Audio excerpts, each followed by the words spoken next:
hemen gaude bilduta Aste Santurako programa berezi bat prestatu dugulako, Karakol Saltsa izenarekin. Eta, programa bateratu bat egiteko ideia aterazan turismo maitik. Eta, programa honetan parte hartu dute ostalaritzak, jatetxe, tabernak, bideratuta egonda batez ere azoketako sailetik. Gero programan parte hartu baita ere topikek, Tolosaldea Turren bisita guiatuak eba integratu dira, eta baita pixkat kultura sailea. Alde batetiken, hau dan aurrera emateko lehenengo bildu ginen ostaleritzakin. Beraiekin gelditu ginen, aber nola posible genuen hau dana aurrera ematea, eta beraiek ere ikusten zuten egin behartzela, baina formatoa aldatu egin behartzela. Montatu beharren restaurante o jatetxea handi bat zerkauzin, nahiago zutela beraiek, bere jatetxean eman olako produktu bat. Beste aldetiken, tabernarikin, espeletakoekin berdin egin gendun. Beraiekin bildu, eta ber posible zuten pintxo batzuk egitea, eta orduan ere bai hor talde bat animatu da. Beste alde, esaten gendun, egin behartzala olako zerbait berezia.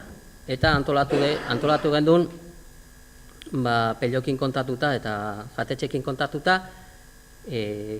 prestatzea, 5.000 eta piko, karakola pila, karakolakan bertan.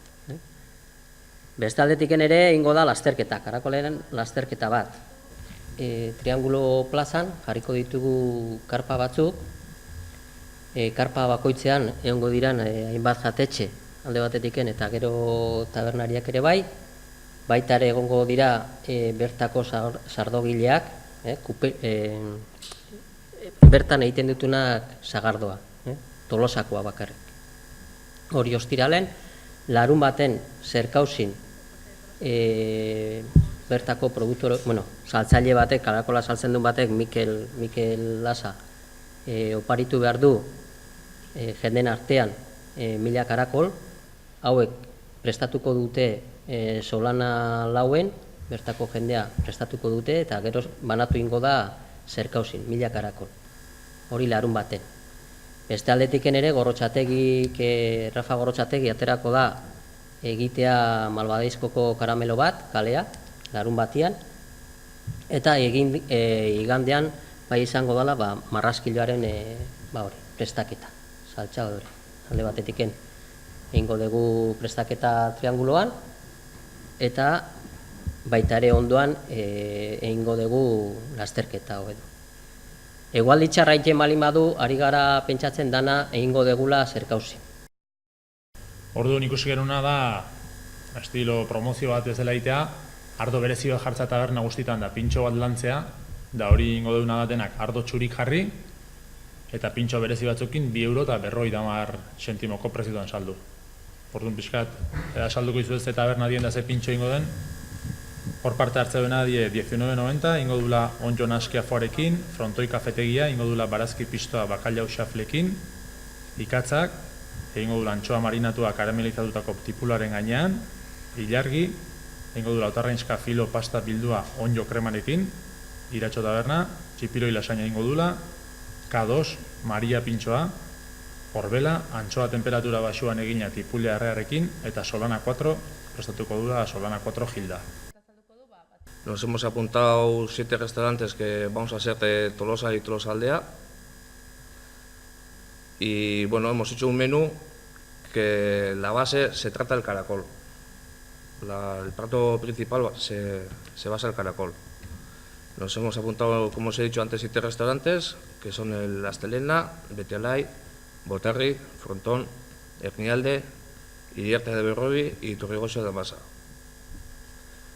Y el menú consta de 2 entrantes, y luego vamos a poner los caracoles a la manera tradicional de Tolosa, con luego una merluza y un postre.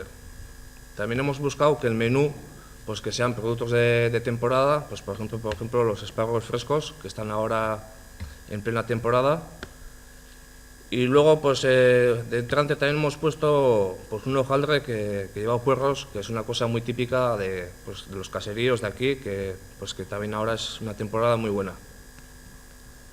Y el postre también, pues hemos cogido un postre que tenga una parte de Tolosa, que es, por ejemplo, este año pues toca el xaxu. El museo vamos a abrirlo a la tarde 1 hora antes, porque bueno, nos parecía que abrir a las 5 de la tarde había ahí un lapso muy grande, desde las 2 hasta las 5, entonces vamos a abrir a las 4 de la tarde. Y luego hemos organizado unos talleres para niños, animando títeres. El taller va a ser del día 26 al 29, no el 26 y el 29, sino desde el 26 hasta el 29, los 4 días, de 11 de la mañana a 1 de la tarde, y el título del taller es Animando títeres, entonces el horario lo ampliamos desde el lunes que viene.